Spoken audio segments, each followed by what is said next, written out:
Hello বন্ধুরা, নমিতা সাহা চ্যানেলে তোমাদের স্বাগত। আজকে আমি বানাবো রুই মাছের ঝোল কাঁচা আম দিয়ে। দেখো, তার জন্য প্রথমে আমি মাছগুলো নুন হলুদ মাখিয়ে রেখেছিলাম প্রায় 10 মিনিট।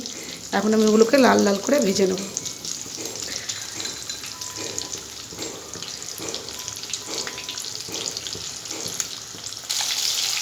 দেখো, এক পিঠ হয়ে গেছে। এইভাবেই আমি উল্টো পিঠটাও ভেজে নেবো লাল করে।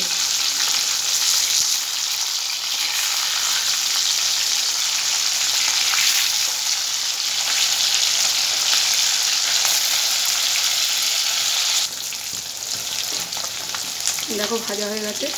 মাছগুলো একে একে তুলে নেব।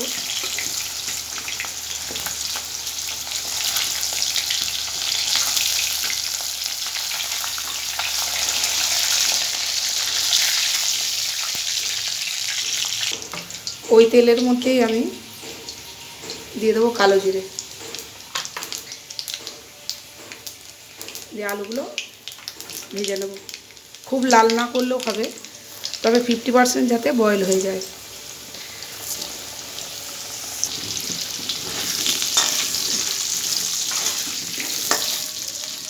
এর মধ্যে আমি দিয়ে দেবো একটু নুন, একটু হলুদ।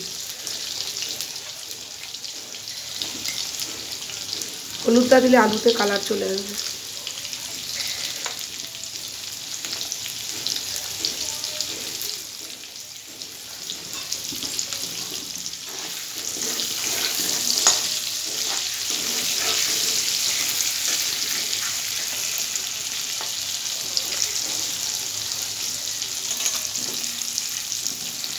আমি চাপা দিয়ে গ্যাসের ফ্লেমটা বাড়িয়ে ভাজবো, কারণ আমি আলুটা একটু বড় বড় করে কেটে নিয়েছি।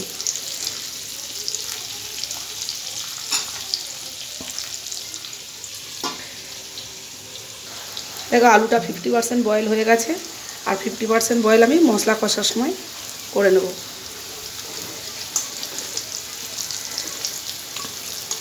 এই তেলের মধ্যেই আমি একে একে মশলাগুলো দিয়ে দেবো। কেউ যদি কম তেল খেতে চাও, তাহলে তোমরা এই সময় কিছুটা তেল তুলে রাখতে পারো। আমি এই তেলের মধ্যেই মশলা দিয়ে দেবো।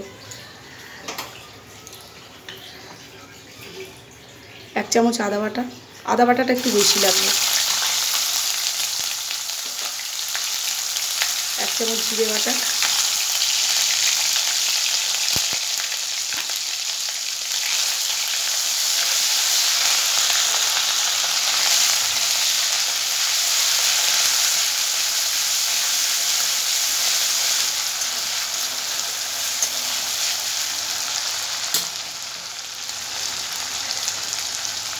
ওর মধ্যে দিয়ে দেবো 1 চামচ হলুদ গুঁড়ো,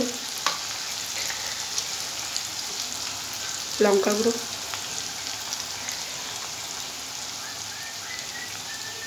নুন।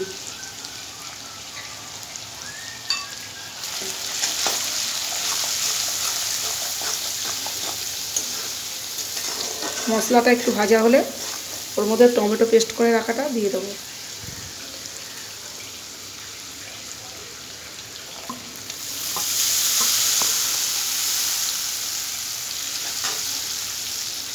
টমেটো পেস্টটা দেওয়ার পর একটু ভালো করে কষে নিতে হবে, নাহলে কাঁচা টমেটোর গন্ধ করবে।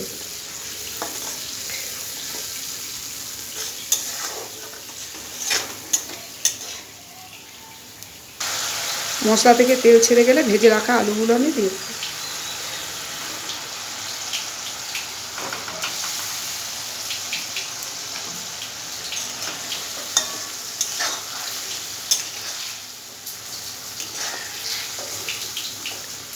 আলুটা দিয়ে মশলাটা একটু কষাবো।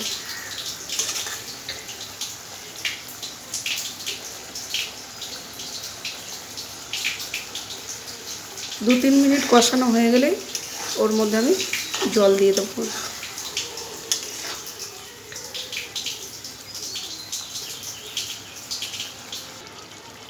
দেখো, মশলাটা কষানো হয়ে গেছে। এবার আমি এর মধ্যে জল দিয়ে দেবো। যে যেরম ঝোল খেতে চাও সেই অনুযায়ী জলটা দেবে।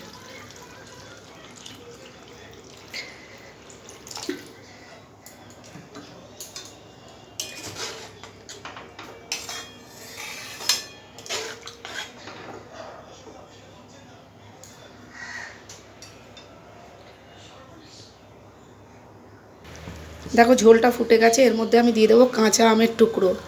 তবে কাঁচা আম আর কাঁচা নেই, আমি এখন কাটার পর দেখছি আমটা হালকা হলুদ হয়ে গেছে। দেখো, তা 3 টুকরো এর মধ্যে দিয়ে দেবো, খুব বেশি দেবো না, যদি টক হয়ে যায় তাহলে খেতে খুব একটা ভালো লাগবে না। বেশি টক হলে তোমরা 2 টুকরো বা 1 টুকরোও দিতে পারো। আলুটা বয়েল হয়ে গেলে মাছটা দিয়ে দেবো। আলুটা ঝোলে আর একটু ফুটলে তারপর মাছটা দিয়ে দেবো।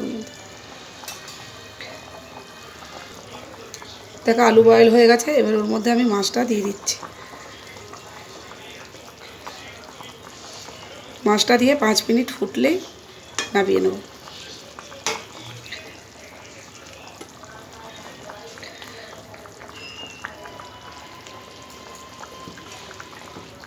রেডি হয়ে যাবে কাঁচা আম দিয়ে রুই মাছের ঝোল। সম্পূর্ণ রেসিপি রেডি, কাঁচা আম দিয়ে রুই মাছের ঝোল। প্লিজ তোমরা একবার করে দেখো।